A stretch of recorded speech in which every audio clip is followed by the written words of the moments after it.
Been at the new and improved Rose Garden, and people are loving it. They're loving it like they've not loved a lot of things. We have the Presidential Walk of Fame, which you just saw, and it just opened. We wanted to get it open for this occasion. We were hoping we were able to get outside, and the weather allowed us to. It was supposed to be a terrible rainy day. I was telling Eric, and God was watching, and He didn't want that for Charlie. He just didn't want that. So it's really beautiful. It couldn't be more beautiful.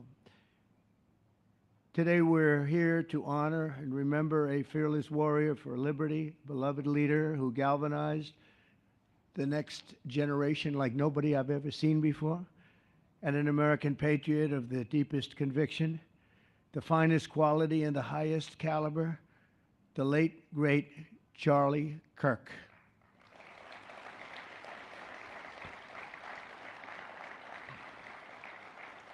5 weeks ago, our nation was robbed of this extraordinary champion. He was a champion in every way. I got to know him so well.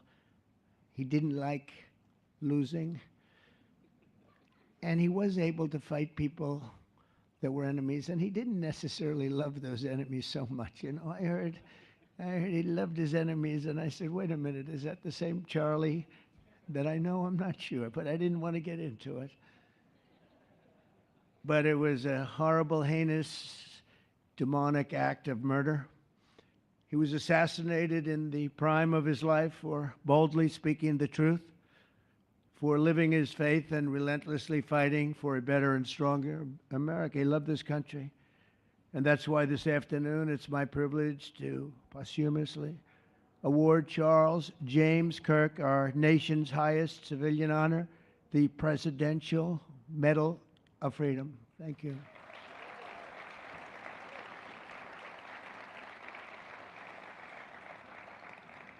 As you know, only hours ago, I returned from a very historic trip to secure peace in the Middle East. People said that couldn't be done. Charlie felt it could be done. Charlie felt it could be done. Thank you. Thank you. Thank you very much. But I raced back halfway around the globe. I was going to call Erica and say, Erica, could you maybe move it to Friday? And I didn't have the courage to call. But you know why I didn't call? Because I heard today was Charlie's birthday. And I said, that was a definite. And I said, we're going to have to forget about some of those very big, very rich countries that expected me to be there. And I can tell you, based on the length of that flight, I wouldn't want to go back tomorrow. But I would not have missed this moment for anything in the world, nothing. And it's a very important time for our country, and our country is doing so well. It's never done better. We are a country with almost now $18 trillion of investment coming in. Nobody's ever seen anything like that. Previous administration had less than $1 trillion for 4 years. We have more than 18, it'll be much more than 20 by the time the year, more than $20 trillion. There's never been a country in the world that had anything like that.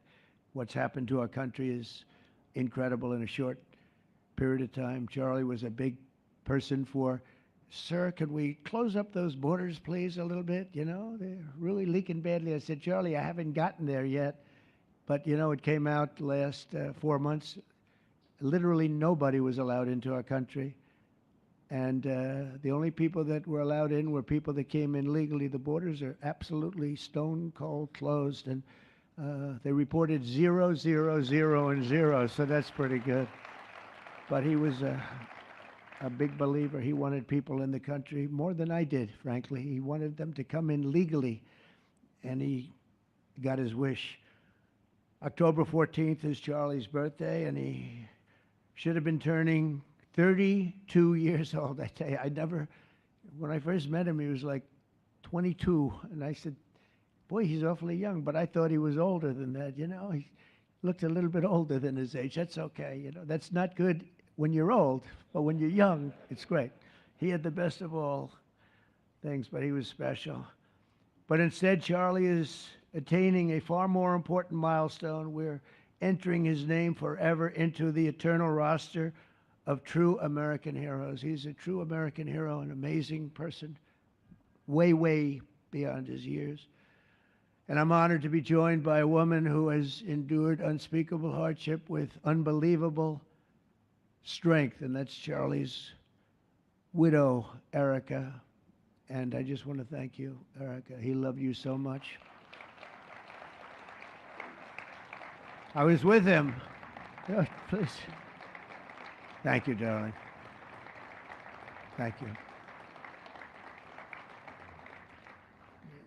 I was with him before I met Erica, and he told me he was going to get married. He said, "You won't believe how beautiful she is." I said, "Well, then now that I meet her, he's right." But then he also said, "And you know what? She's like the smartest person I know." See, they do go together on occasion. Not often. Not often. But on occasion they go together. But he was in love with you. He was deeply in love with you. It's great. Erica, your love and courage have been an inspiration to all of us, and we will always be here for you, and we're always going to be here for your gorgeous, beautiful children. And we'll never forget what your family has sacrificed for our country. Man loved our country. When things were going badly for our country, he was so, as you know, angry. He would get angry because he said it doesn't have to be that way. We're also pleased to be joined by an incredible group of Charlie's friends, very powerful friends, actually, and some not so powerful, and they're actually better people, okay? I know them all. They're the less powerful ones. I have to tell you that, all of you power guys down here. The best ones in the group are the ones that are less successful, but that happens too. No, they're all great, and they're here. And let's start with Erica's father. Where is Erica's father? Where are you?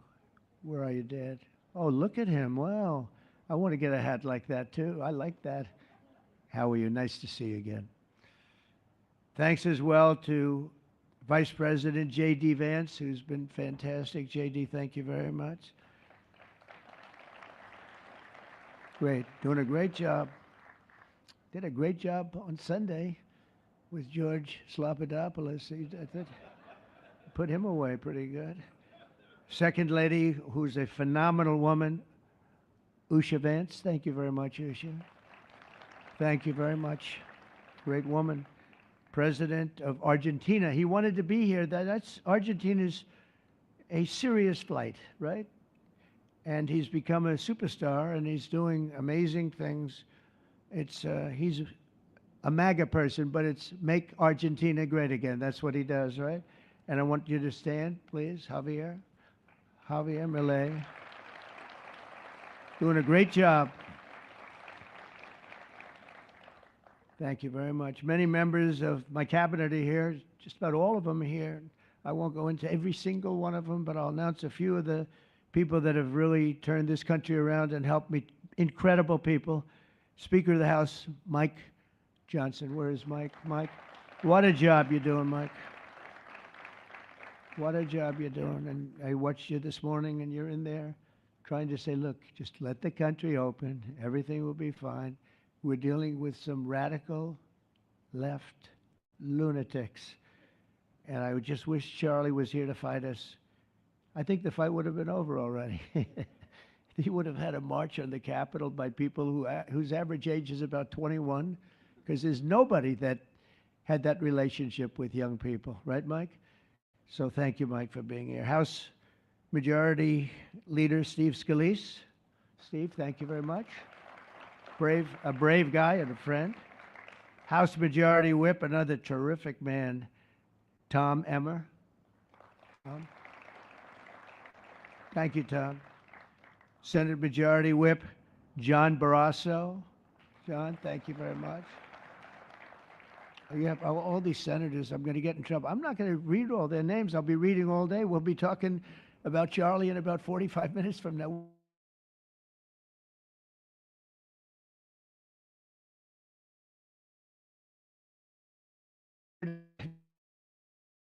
There's so many of you.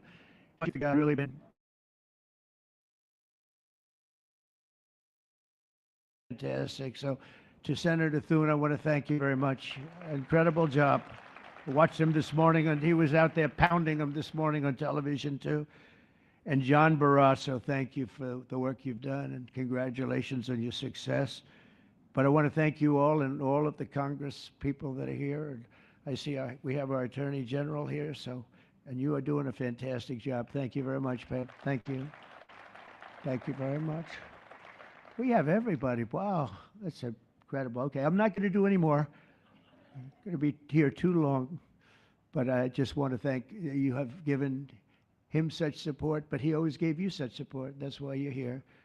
And very unusual. Charles James Kirk was a visionary and one of the greatest figures of his generation. He was truly an amazing figure and growing leaps and bounds. He knew that the fight to preserve our heritage is waged not only on the battlefield and in the halls of power, of which we have tremendous power here, including the head of a place called war. We call it now war. We had defense. We had our Secretary of Defense. Now we have a Secretary of War. And somehow I think it's more emblematic, and hopefully we'll never have to use war, but the fact that we're ready is very good. Peace through strength is very important, but also in the hearts of our nation's youth. That's where Charlie rode strongest. At age 18, that insight inspired Charlie to found the organization that ultimately touched the lives of millions and millions of people, and so many young people that nobody's ever seen anything like it, frankly. Turning Point USA. It's amazing, and it's actually bigger now. It's become bigger in the last few weeks than Charlie ever thought. I think his end vision in many years from now would have been just a fraction of what it turned out to be in a couple of weeks, right? It's amazing. With hard work and joyful spirit and endless enthusiasm and determination. And he did have great enthusiasm. You know, I always say you need enthusiasm to be successful. He had great enthusiasm. Charlie grew Turning Point into the largest conservative youth organization in the entire country. He forged a personal bond with countless young conservatives. He fought for free speech, religious liberty, strong borders, and a very strong and proud America. In everything he did, he put America first. He really put America first. And ultimately, Charlie became more than a leader of an important organization. He became the leader of historic movements all over the country. There were movements, individual movements, one movement, but it was historic. Everything he did was historic, and a true evangelist for the cause of freedom and the word of Almighty God. God was very important to Charlie. He would say, you know, if you don't have religion, you're not going to have a strong country. It's true. He was so wise beyond his years. You know, I talk to him sometimes and say, this guy is like a young guy. He was really a wise man. From the time Charlie worked on my presidential campaign in 2016, and he was there right from the beginning. He liked me. I don't know. I have no idea why. What the hell was he thinking? I said, you know, I'm running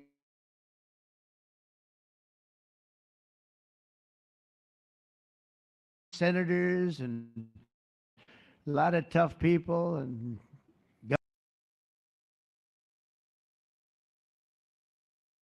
be close. And he made it happen. He helped make it happen. I'll tell you that. Without him, who knows what would be. Maybe you'd have Kamala standing here today. That would not be good. I will tell you, Javier, you don't know who Kamala is. Promise. It would not be good. You agree with that, Howard? He also mobilized countless citizens to go vote. It's called Go Vote. Very simple. And with his help in 2024, we won more young people than any Republican by far in the history of our country. And we won the popular vote. We won the swing states, all 7 of them. Remember, they said, oh, well, if Trump could win 4, that would be nice. I win 7 by a lot, by a landslide. But the popular vote was massive. And we won the Electoral College. Remember, they said, well, it's going to be very hard. I'd say 270. Well, we got 312 to 226. And then we won something called districts and councils and different things. But in one case, we won 2,750 to 525. That's the one where you see the map is almost entirely red, except they have a little blue line on one side and a little blue line, meaning New York and a little bit Los Angeles. I have a feeling that if the vote were 100%, we would have won that too. You want to know the truth. But he knew, and he knew very honesty. He said the only way we can lose is if the cheating gets so bad, and that's where we came up with a little phrase, too big to rig. We said, go out and vote. Just go out and vote. And we had that. Remember, we used to say that all the time because people would say, oh, they're going to win. We don't have to vote. Let's go to a movie. We'll come home and watch later. And he wasn't about that. So we come up to, with really together, we came up with that phrase. We got to make it too big. I never made a speech where I didn't say at the end, now look, the polls are showing good. Don't believe the polls. He said, we're going to make it, Susie, right? Too big to rig. So if you think we're going to win by a lot, doesn't matter. Pretend we're losing. You got to go out and vote. They voted. And at 9:02, the whole thing was over, right? 9:02. Remember they said, oh, this could go a few days. Well, it went a few minutes. 9:02. And he knew that. And I felt it, but he knew it. He knew it. I think he knew it more than anybody. But Charlie never missed an opportunity to remind us of the Judeo-Christian principles of our nation's founding or to share his deep Christian faith. In his final moments, Charlie testified to the greatness of America and to the glory of our Savior, with whom he now rests in heaven. And he is going to make heaven. I said, I'm not sure I can make it, but he's going to make it. He's there. He's looking down on us right now. It's so incredible. Look at this, how this turned out. This was supposed to be so dark and cloudy. Not dark and cloudy, is it? Look at that, how beautiful that is. There's no artist that can capture it as beautiful as it is today. Wow, it's amazing. As I said, on the day that he was assassinated, Charlie Kirk was a martyr for truth and for freedom.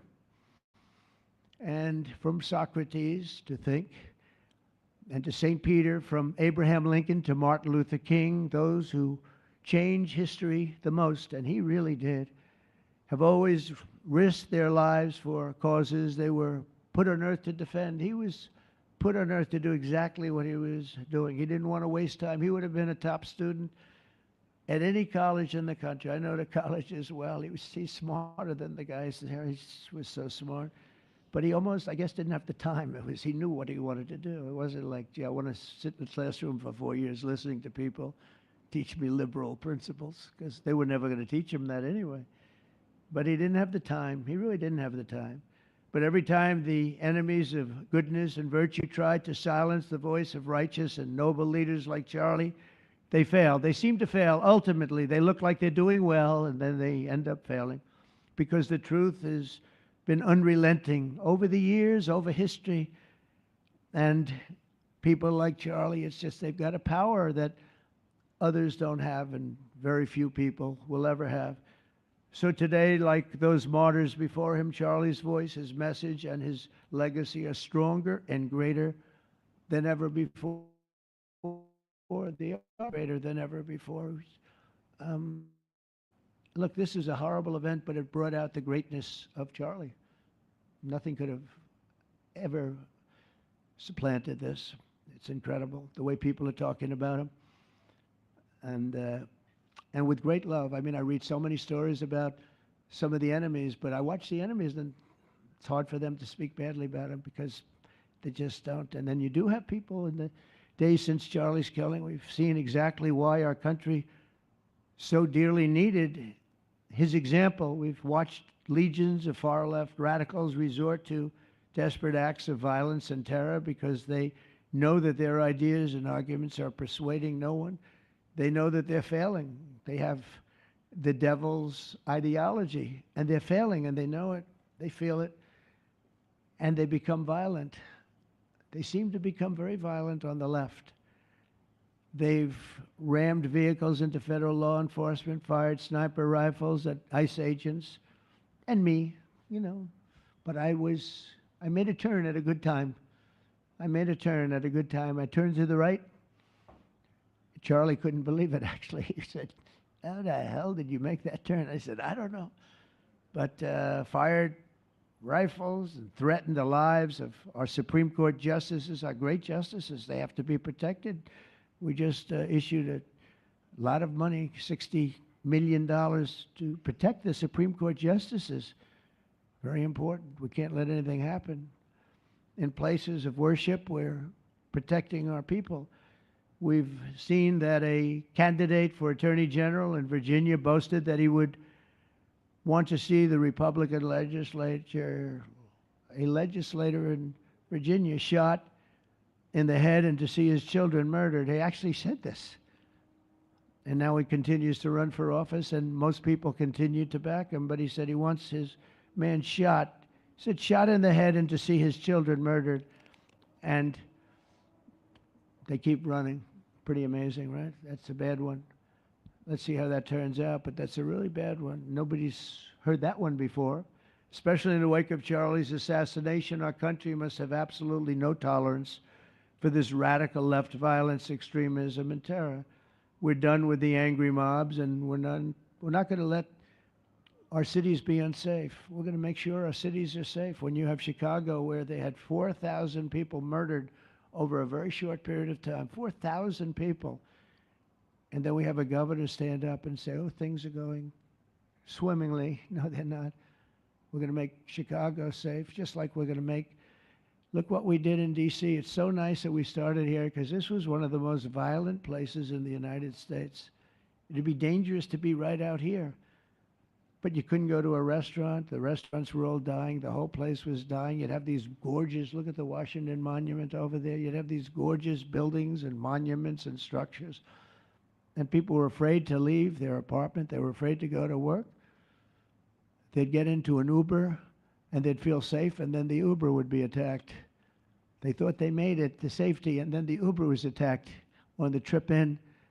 But we've done a great job, and now it's considered a totally safe city. We haven't had problems. It took us 12 days to make it great. We took out, Pam, 1,700 hard criminals, career criminals in many cases, but these are hardened criminals. Many of them came in through the Biden open borders. We brought them back to the countries. And a couple were so violent that we put them in jail. We don't want to take a chance that they could get back in, because no matter how good we do, somebody can sneak in. They were so violent and so bad. One arrested 28 times. Every time he left prison, he'd get into a violent incident. 28 times.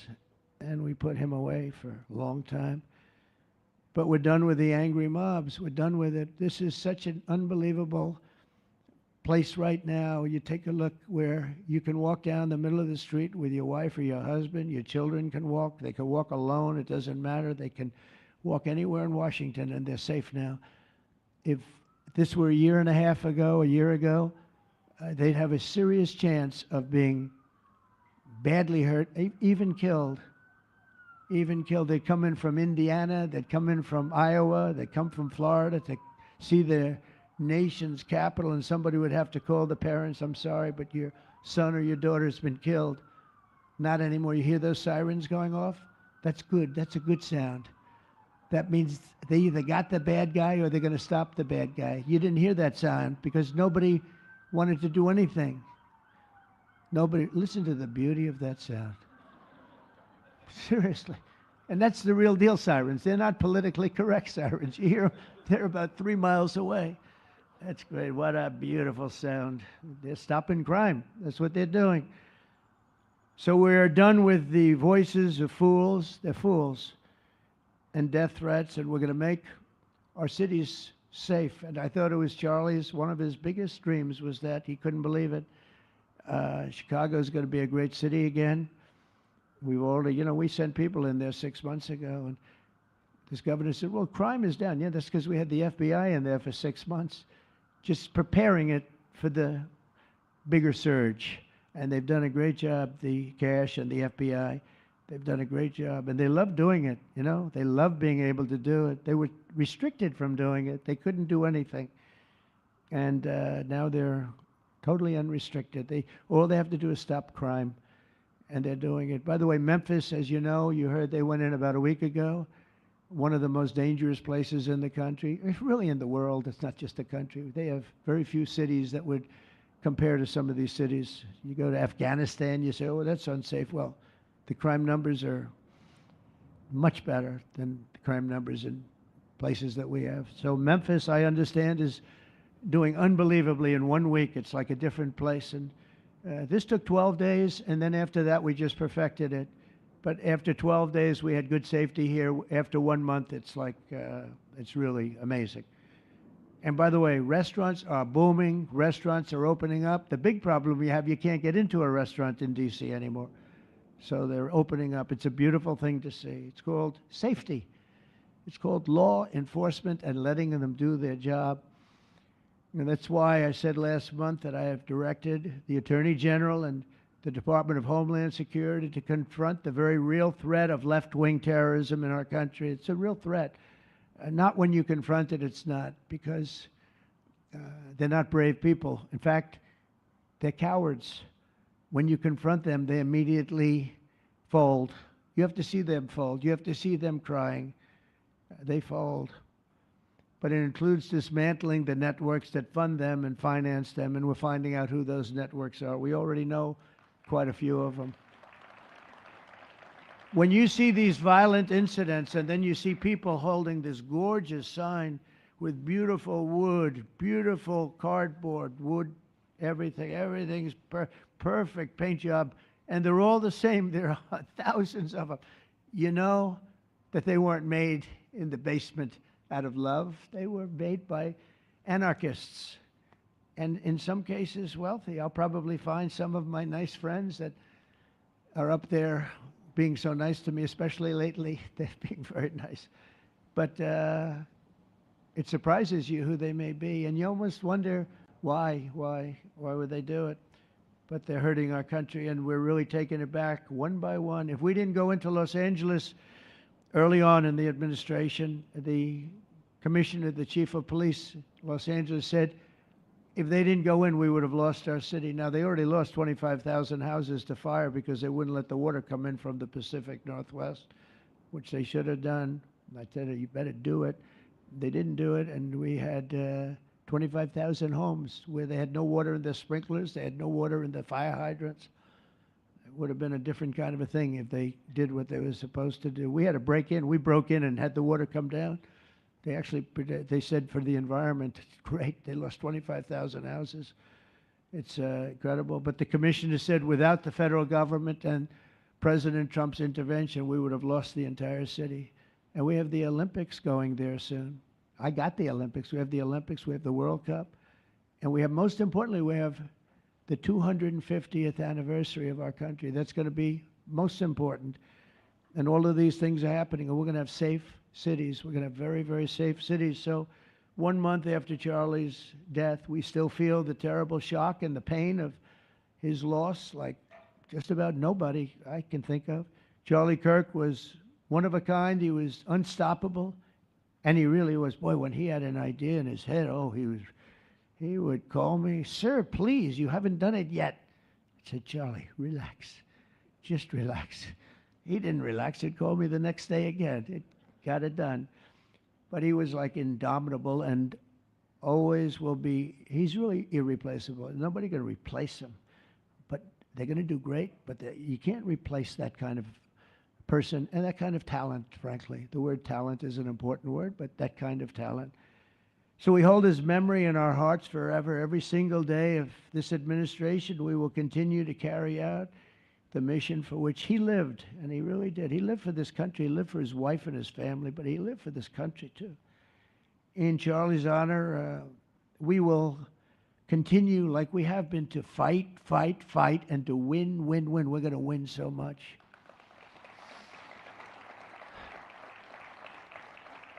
So the Presidential Medal of Freedom is a big deal. You have the Congressional Medal of Honor, military, and the Presidential Medal of Freedom, which is civilian. And the Presidential Medal of Freedom is a really big deal. Very few people get it. Very few people, frankly, qualify. It's a decision of the president, but it's a qualification that's a very hard one to get. And I would like to ask, if I might, the military aide to read Charles James Kirk's citation for the Presidential Medal of Freedom. Thank you very much. Thank you.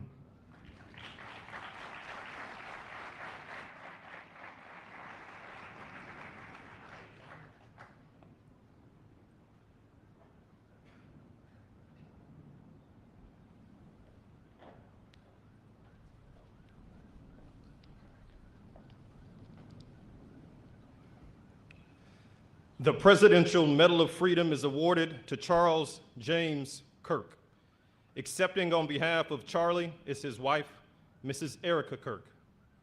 Charlie Kirk was one of the most influential American political figures of his generation.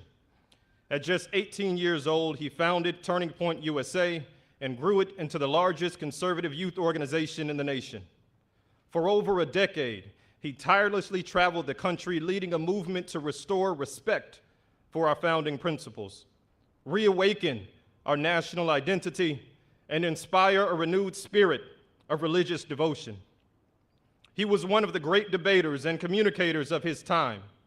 Despite receiving repeated threats, he remained undeterred and modeled courage, logic, humor, and grace to the next generation. On September 10th, 2025, at age 31, Charlie Kirk was assassinated while addressing a group of students. The United States honors him as a martyr for truth and freedom.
Thank you, Mr. President, for honoring my husband in such a profound and meaningful way. And thank you for making this event a priority amid the peace process in the Middle East. Thank you. Very grateful. Charlie always admired your commitment to freedom, and that's something that both of you shared. So thank you. Your support of our family and the work that Charlie devoted his life to will be something I cherish forever, so thank you. To our gracious First Lady and her office for making this event possible, thank you as well. It's beautiful. To Vice President and the lovely Usha Vance, your friendship has been an unbelievable encouragement. Thank you. And to all our friends and family that are here and watching from all around the world, thank you for loving us. Thank you for praying for us and for believing in what Charlie believed in. And to our Turning Point USA staff and the Charlie Kirk Show staff, we love you more than you could ever know. And to the Turning Point USA chapters that are watching all across America right now, you are the heartbeat of this future and of this movement. Everything that Charlie built, you guys are the legacy holders of that. You are living proof that his mission did not die with him. It lives through you. And Charlie always said the next generation will decide whether freedom endures. And because of you, I know that freedom will endure. It will. And today we're gathered not only to celebrate Charlie's birthday, but to honor a truth that he gave his entire life to defend, and that's freedom. The very existence of the Presidential Medal of Freedom reminds us that the national interest of the United States has always been freedom. Our founders etched it into the preamble of our Constitution, and those words are not relics on parchment. They are a living covenant. The blessings of liberty are not man's invention, they are God's endowment. Charlie lived for those blessings, not as abstract words, but as sacred promises. He used to love to journal about this topic all the time, and with such a heart postured of gratitude. And he believed that liberty was both a right and a responsibility. And he used to say, freedom is the ability to do what is right without fear. And that's how he lived. He was free from fear. He was free from compromise, free from anything that could enslave his soul. His name, Charles, literally means free man. And that's exactly who my husband was. He was a free man. And from the time I met him, sitting across from him, being interviewed on politics and philosophy and theology, anything that Charlie loved, any topic he loved, and I just saw the fire in his soul, and there was this divine restlessness within him that came from knowing God placed him on this earth to protect something very, very sacred for all of us. And he never stopped fighting for people to experience freedom. He didn't. Charlie often said that without God, freedom becomes chaos. And he believed liberty could only survive when anchored to truth. And I remember in one of his speeches, he told the audience that the opposite of liberty isn't law. He said it's captivity. And that the freest people in the world are those whose hearts belong to Christ. But what's so powerful is that Charlie had the ability to communicate so brilliantly across all generations. And he reminded us that in a world that tells us freedom is doing whatever you want to do, the real freedom is the power to live freely and to do what is right. And in one of his journal entries, he wrote that he wanted everyone to know that you can't have liberty without moral responsibility. Freedom divorced from faith eventually just destroys itself. And what's so fascinating about all of this is looking back these past 12 years of Turning Point USA and his mission, there's almost this veil of sacredness. Because what I realize is that while he was building an organization, he was also building a movement. One that called people back to God, back to truth, and a movement that was filled with courage. And ironically, for a man who impacted millions, Charlie never desired to be the center of attention. He just wasn't. My husband was not a man of extravagance. He loved simple but deeply meaningful things, truly. He loved his late night walks. He loved buying more books than he could ever read because he felt there was no such thing as a book budget. And he loved being able to read to our kids the same bedtime story on repeat because he knew it was their favorite. But to him, that was special. And he loved to sit in the sun on a Saturday morning with his cup of decaf coffee, and his phone was off because he was honoring the Sabbath. And for him, it was that moment to catch his breath and just be in peace because he was unreachable at the moment. And he preferred quiet birthdays. But that never stopped me from telling him. I told him every single year, I said, baby, I love your birthday. I said, because it's the day that God knew the world couldn't go another day without you.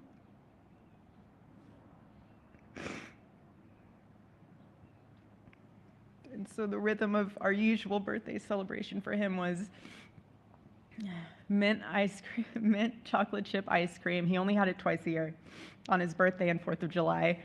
It's just, and then after that, it was back to work as usual. But last year, his one birthday wish was to see the Oregon Ducks play the Ohio State.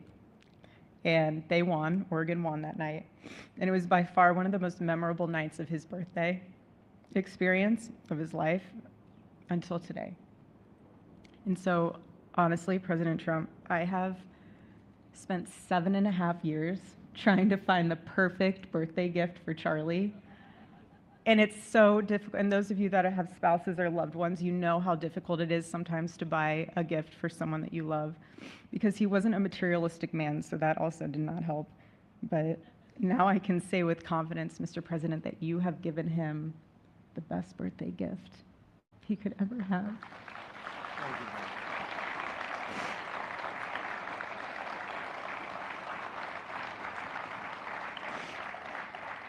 It's such an honor and the recognition of a life lived for defending freedom.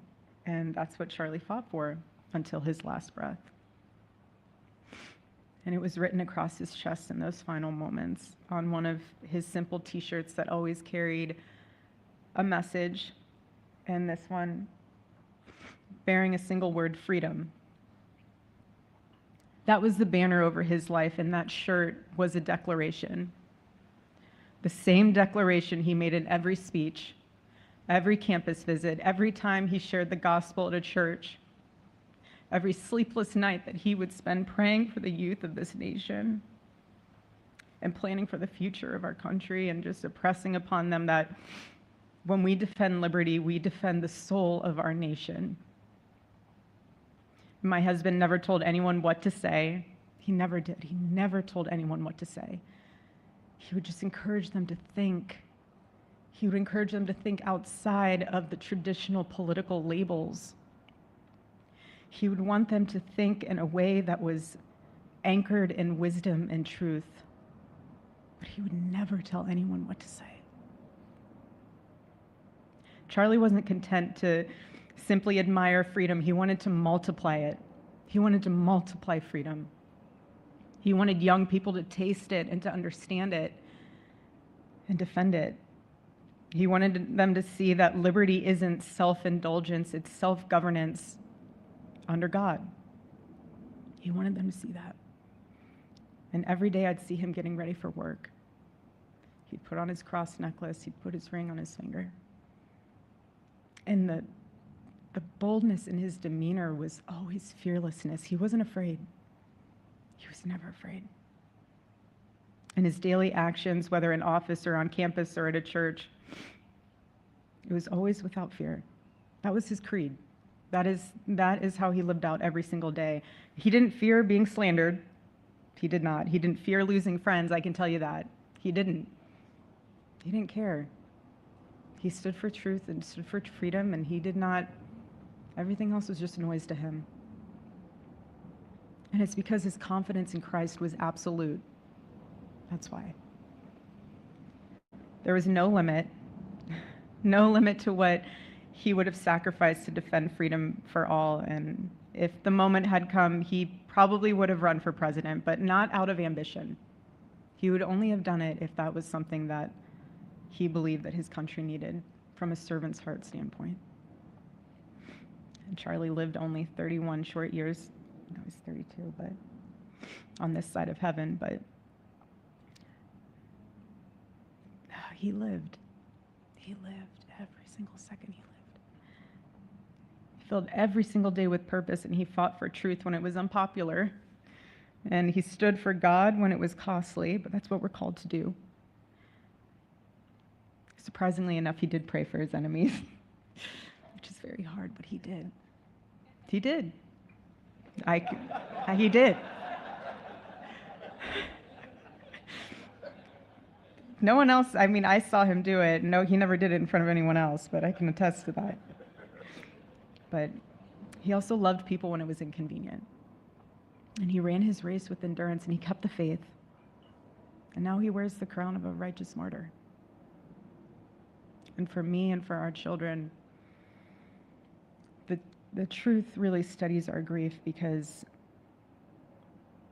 heaven gained what earth could no longer contain: a free man made fully free.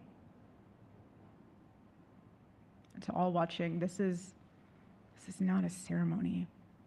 This is a commissioning. And my message is simple. I want you to be the embodiment of this medal. I do. I want you to free yourself from fear. I want you to stand courageously in the truth. Listen for the still, small voice of God. And remember that while freedom is inherited in this country, each of us must be intentional stewards every single day. God began a mighty work through my husband, and I intend to see it through. And the torch is in our hands now. It's in mine, it's in yours, it's in all of yours, it's in all the students with Turning Point USA. And before I close, I'll share with you that I asked our daughter what she would like to say to Daddy for his birthday. Excuse me.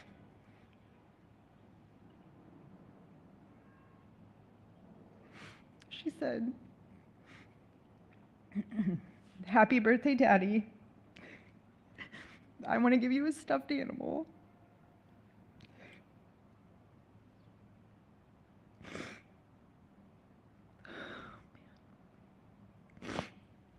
I want you to eat a cupcake with ice cream, and I want you to go have a birthday surprise. I love you," is what she said.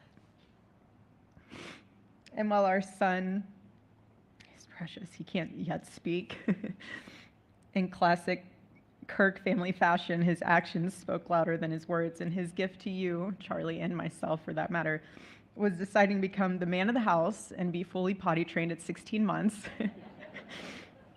But Charlie, baby, I know that you're celebrating in heaven today, but gosh, I miss you.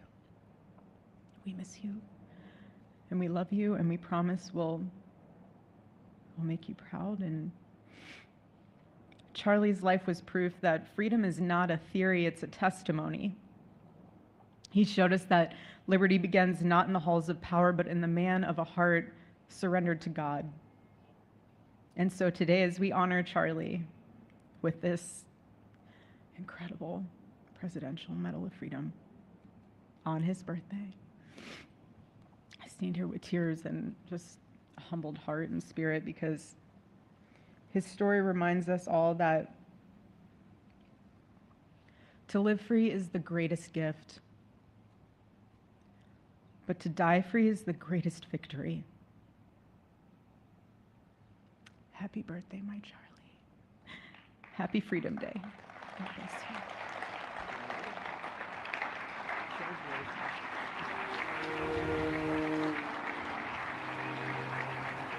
you.